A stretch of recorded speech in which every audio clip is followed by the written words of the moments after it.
All right, it's the day after the game. Let's talk about it. Morning recap, morning huddle here at Alpine Garage Sports.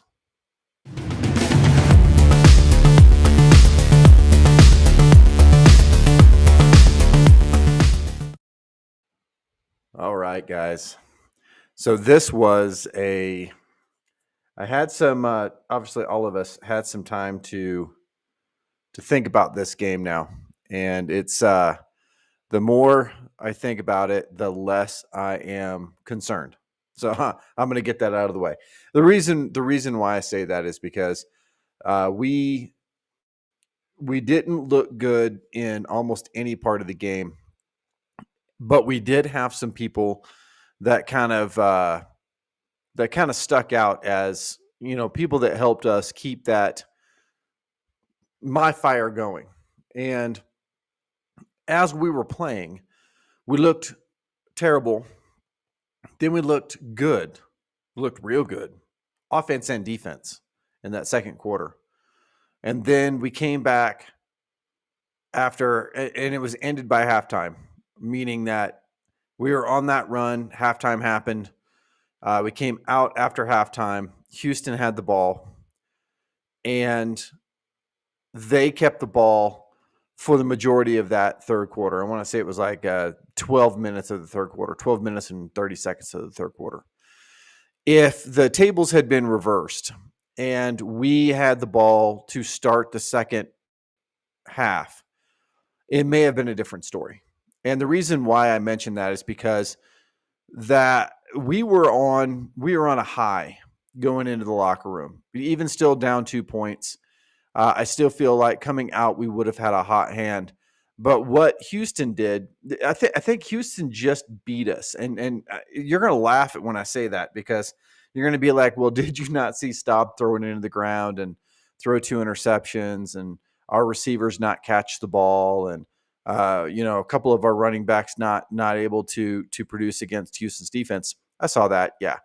But what I saw that was happening right, once it's replicated throughout an entire game, and it's going to take a consistent push to do that, I think at that point we can be a contender in the Big 12. Okay, so I'm gonna stand on that because that last bit of that second quarter, our offense and our defense really showed up. Now, that said, the coaching on this in the second half, both Houston and Colorado, vastly changed. Meaning that Houston changed what they were doing, they changed what they were doing on offense, and they changed what they were doing on defense. And you could see that there was a marked change. They wanted to keep the ball away from us now that Staub had that hot hand, and they slowed the game down a lot. Going into that first half, the imbalance in time of possession was not as big. Coming out and going into that third quarter, that's when it all fell apart. That to me is the biggest deal. We as a team didn't make any halftime adjustments. It looks like so there's a big part of it right there. Let's go over some of the big stats for the players real quick, and then we're going to talk about our keys to the game and what happened in that game. So first of all, Ryan Staub, hot and cold, 19 of 35, 204 yards, 5.8 yard average, touchdown. Pardon me one second. One touchdown, two interceptions, QBR of 46.3, which is terrible, guys. Okay, below 50 is terrible. Simeon Price, 5 for 51, 10.2 yard average. Simeon Price was one of my players of the game. He was my offensive player of the game. Ryan Staub, 11 for 36, 3.3 yard average. DeKalen Taylor, 2 for 11, 5.5 yard average. So DeKalen really kind of showed up there, and you did see him. He was really, especially in the second half, he was giving it his best. Micah Welch just wasn't a factor for us today. Not even going to mention his stats. Our number one receiver, Omarion Miller, 3 for 54, 18-yard average. And really, I'm so happy he's back in the game again. We thought that Sincere Brand was going to show up for us in this game, kind of like he did last time with Staub. But that connection just didn't seem to be connecting very well. The catches that he did make, he had an 11-yard average. So, I mean, that was great. But just between Staub's accuracy in a lot of those passes and balls bouncing off receivers, none of the receivers were connecting with them very well. Joseph Williams, 3 for 52, 17.3 yard average. So when you look at the averages of the passing game, when we were connecting, we were doing a great job. There just wasn't a lot of that going on. And we only ended up with 19 receptions in the game. So a total of 96 rushing yards, so less than 100 yards rushing. I mean, the total game plan just kind of fell apart, right? Connor Wigman, 222 yards passing and 83 yards rushing, which is, I think, his high for his career. So we allowed another quarterback to have a stellar game. And Dean Connors, who we kind of checked after he ran for a touchdown and looked really strong. We checked him in that second quarter. And in the second half, they re-released him. And he is a very tough-nosed runner. I mentioned it yesterday. It seemed like every single one of the Houston players was taught to get an extra yard or two after tackle. And it happened on every single play. Like, I think probably of the 430-something yards that they had, I will bet you that 50 of them came after basically on the way to the turf. Because when they were falling long. And, something that is hard to teach. But they were north and south all night long. So, of course, if you've got your momentum going forward, these guys they were tougher than we were. In the receiving ranks, receiving really kind of took off in that second half. Steven Johnson, 23.4 yard average. Amari Thomas, 16.7 yard average. Both of them together, 167 yards. So their top two really did a great job. Tanner Kazoil, their tight end, we thought he was going to be a big problem, and he was. And not from a prolific standpoint. He only had 33 yards, but those 33 yards were key 33 yards. So he came through with them through for them in the very last, I should say in key times, like third downs, momentum shifts, those kinds of things.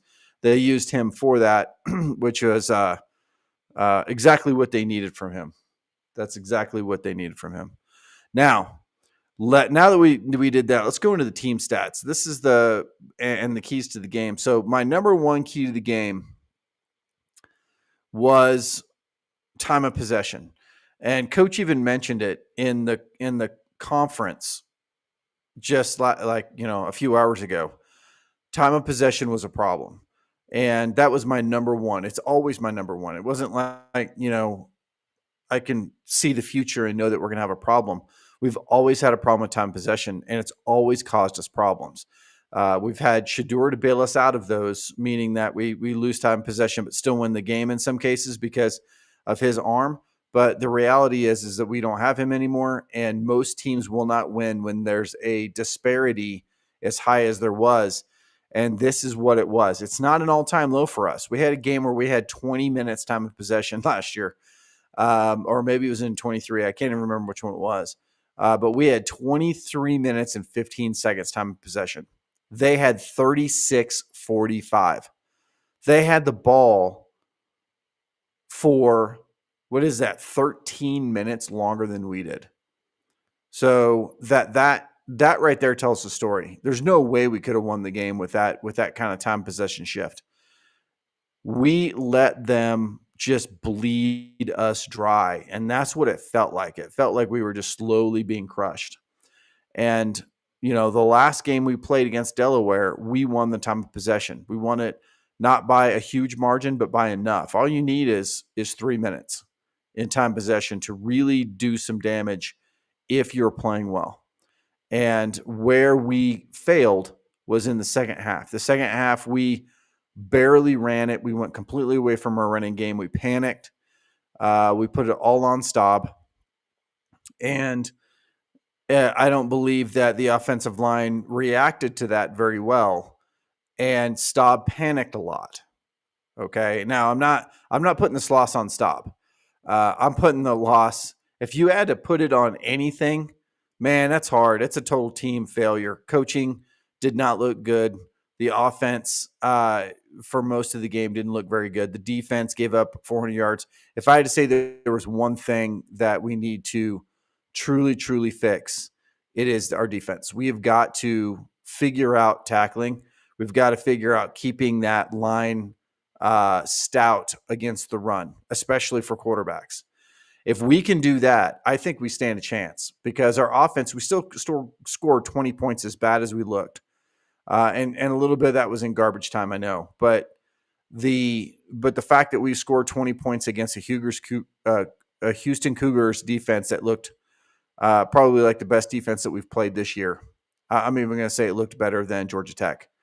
And the fact that they had 13 minutes time possession more than we did, the fact that we still walked away 2 scores down, to me is amazing. So I think there's some positive spots there. But that was my number one key to the game was time of possession. Penalties, I thought penalties were worse than they were because the penalties came at bad times. Those holding penalties or interference penalties, I should say, in the secondary, the 2 that we had that really kind of kept Houston drives going. At the end of the day, we only ended up with 6 penalties for 45 yards. So 2 more penalties than we've had the last 2 games, but still significantly less than we've had last year and even the year before. So last night I said that penalties were something that we failed at. It wasn't necessarily the amount of penalties. It was the penalties that we did create were at key moments and kept drives going. I'll put it that way. And they were repeated by the same players. So, take those away, we still lose the game. But at least at that point, the momentum in the second half is really where it just slipped away from us. And when I say slipped, it didn't slip. Like it was yanked away from us at that point.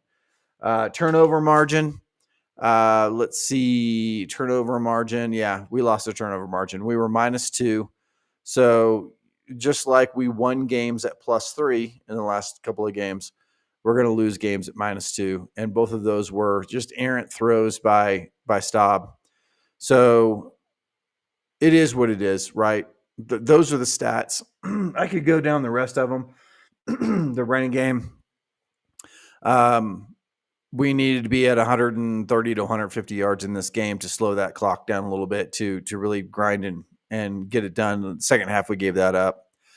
Tight end play was one of my points. It was number 6, I think, or number 5 was tight end play. And I think Zach caught one and had one hit him in the chest and dropped off.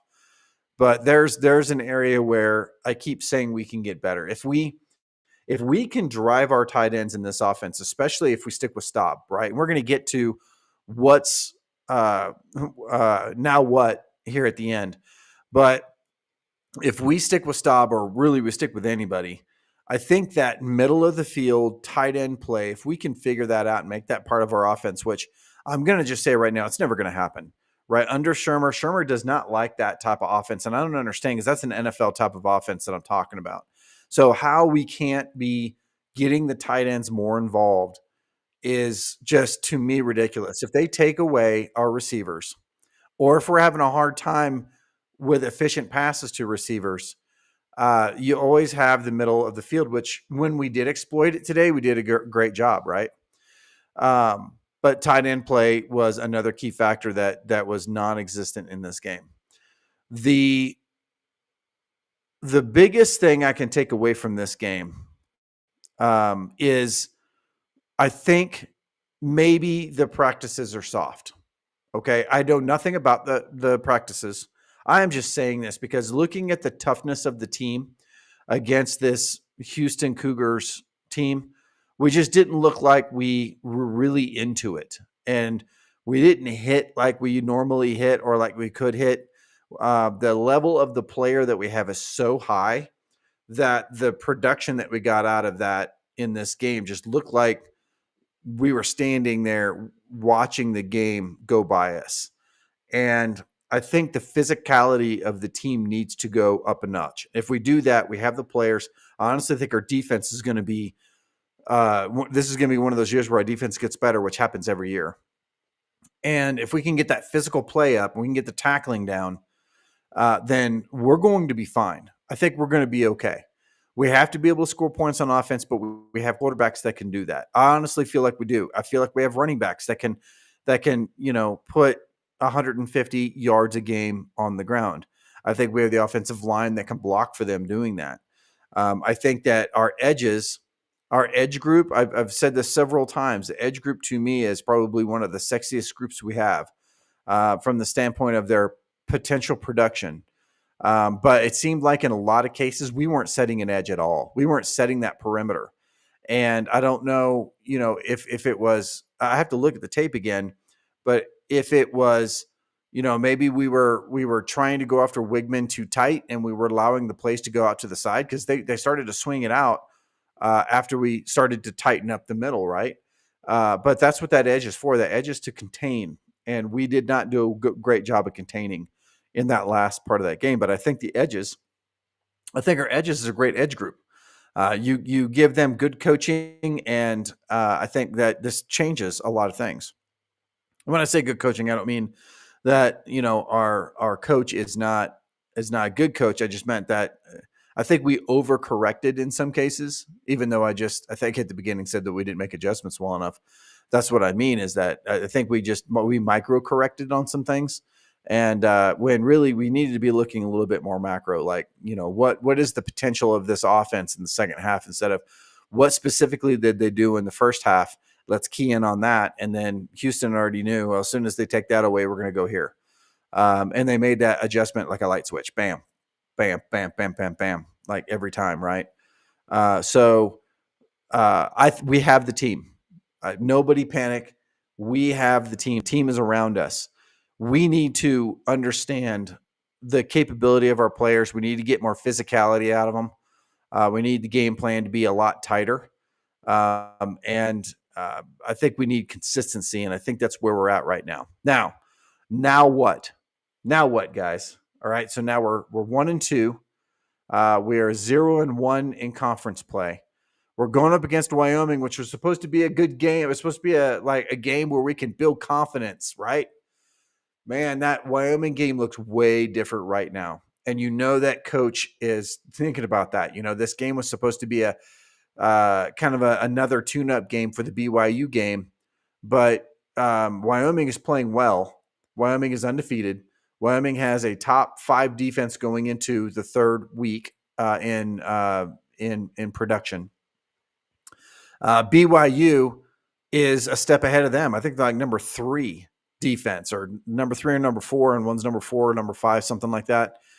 So those defenses are going to be just as hard as Houston, or harder because they're ranked higher, right? And everybody's had a pretty soft schedule going into it, so you can't really call out who they played, right? Houston played Stephen F. Austin, and we gave up more yards than they did. So who knows, right? I just know it's going to be tougher than we thought it was going to be. So we can't take that for granted, and we got to have a solid game plan going into this. So now what? Now what? Somebody put in the comments, now what? I think the one thing that you're going to hear more than anything this week is who's going to be at quarterback. All right. I think that to the world is the thing that needs to be solved. It's not to me. The quarterback is not the thing that needs to be solved for me. It's not.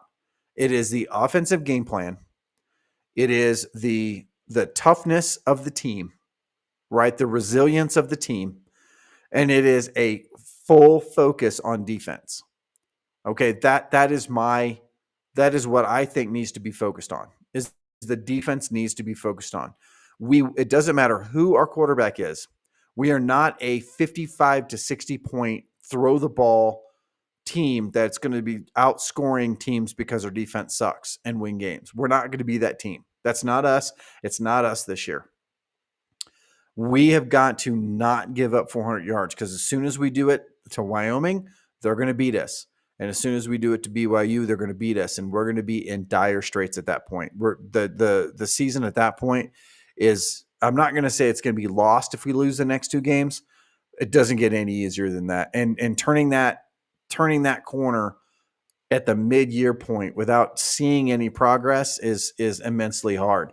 But let's get back to the elephant in the room. Everyone's going to be talking about QB, right? If you don't go back to Salter, and I'm not saying this for me, I'm saying this like this is what the media is going to say. If you don't go back to Salter, then you're doing Salter wrong and you're doing the team wrong, because that was the original game plan, was putting Salter in. So do you go back to Salter, and do you just let it ride the rest of the year and hope that Salter can put something together for us and substantiate that running game, be a big part of that running game, which is exactly the reason why he was brought in, right? Do you do that, right? There's going to be a lot of talk. There was a lot of talk last night, so there's going to be a lot of talk today. I haven't seen pictures, but the pictures are coming out of Salter sitting on the sidelines, looking dejected, not being out there pumping up his team. And I'm going to be the first one to tell you, the camera panned on him a couple of times, right? Because the media knows, they know. I mean, they're going to get the reactions, right? And it wasn't an overreaction by Salter. Salter wasn't sitting there, mouthing off and things like that. He wasn't doing that. He just wasn't the rah guy on the side like Staub normally is during those moments. He may have been on other moments. Okay, I don't know that anybody was just sitting there watching Salter, so he could have been a great leader on the sidelines, and we just didn't see it.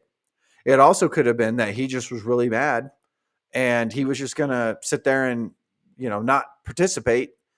And that's what it looked like on the sidelines with everybody. It just looked like we just, like there was no energy from anyone that I saw. None. Right. Tawfiq Bayard. Yeah, maybe. Right. I saw him bouncing up and down, and I saw some shifts and some kind of jabber from Finiseth out there to his teammates. Don't know what that was about, but it could have been pumping him up. But outside of that, it just looked like we were just stunned. And so when you get back to the quarterback, is that a factor? Is what the media or maybe the Colorado coaches feel like happened on the sidelines, does that have any bearing in what happens in future games, right? And then you have, are you gonna stick with Staub, right? You already played Staub. Staub looked terrible in this game, but when he didn't look terrible, he looked world beating. He looked world beating when he didn't look terrible. It's like, holy mackerel. What quarterback is going to show up for this next game? That's going to be something that people are going to be talking about, right? Do we stick with this quarterback and fix everything around him and fix our defense and move forward, right? Or was this Staub's chance? And Staub did not play well, and so his chance is over, which brings up the third quarterback, right? And we have a lot of quarterbacks. I mean, who knows? Maybe we'll put some of the other quarterbacks in, but is it Juju's time? Okay, now Staub got his game, right? Caden got his game. Maybe we give the Wyoming game to Juju. Maybe that's what coach is going to decide. Let's if we're going to make it even, let's make it fully even and give Juju the Wyoming game, right? Maybe that's the thought, and that would probably make him feel better about his long-term viability here, one way or the other, right? He'll either play really well if he plays in this game, and we say, hey, you know what? Maybe it's time. Let's go ahead and let's ride Juju for the rest of the year. Let's show why we picked him, and let's develop him. Let's put him in game time. Let's let him go, right? Maybe that's what coach does, because honestly, I don't think anybody knows what coach is going to do, and regardless of what happens, I still don't think that's the focus. So please put in the comments what you think about what's going to happen. What is next? Like, put your key to what needs to change in the comments. and we'll highlight those for the video tomorrow and talk about those. Okay, not keep the comments constructive, right? Because that's what we're trying to do is we're pretending or playing like coaches at this point. If you had to focus on one thing to get it right for the Wyoming game, what would it be? Would it be the quarterbacks, figuring out the quarterbacks? Would it be the offensive schemes, right? Would it be getting the tight end involved? Would it be figuring out our secondary? Would it be figuring out our linebackers? Tell me what you think it would be, and we will talk about it in the next video. But I do want to tell you this. We're only 3 games in. No big deal. Again, very few people picked us to go 10-2. In fact, I don't know anybody that I knew that picked us to go 10-2 this year. So nobody in the media did. I mean, everybody knows we have a brand new team this year, and the media and other coaches know that's a hard thing to do. So we are probably right where we should be, honestly. And now we just got to coach our way out of it, and we got to play our way out of it, and we got to get our nose tougher. We got to play like we want to win. We got to be tough. We got to make tackles. We got to impart our will on the other team. And when we figure that out, when we play like that, we're going to be good. Our players are good. I'm telling you right now, guys, our team is a good team. We just can't, the pieces are all over the place right now. So we'll gather those up. So put that in the comments. Rad ZX10 Daddy, you are an awesome guy, man. Being up this early with me on a Saturday morning after a late night, I truly appreciate you, man. I'm gonna throw probably your best comment up here. And RX10 says scheme is the biggest issue with this team. And do you mean the offensive or defensive scheme, or do you just mean both? Because I think you probably mean both. And I agree with you that our scheme, we need to be, I don't know. You can't start from scratch in week 3 or week 4. But at the same time, I think you need to figure out what it is that you want to do. A lot of people are throwing around the word identity. What is our identity? And I agree with that. The word identity to me is something that I think an identity can change with a football team. I mean, it did for Houston today. I think you can have a few different identities, especially on offense, and their defense they changed up their defense a lot. But one thing their identity, I think, was that they're tough. I think that was their identity. But I agree with you. We do need to change the way that we are scheming this team. And we need to start with the defense, and then we need to figure out who's our leader on offense and just stick with it. Who's going to be the leader? Let's put him in place. Let's turn our hat backwards and let's go. Right? I don't want to see, unless it's garbage time and we're ahead, I don't want to see the other quarterbacks. I want to see one person, one guy out there driving the team, us working around that, making adjustments off of that, making adjustments for the next game off of that, and not starting from scratch every week. Okay.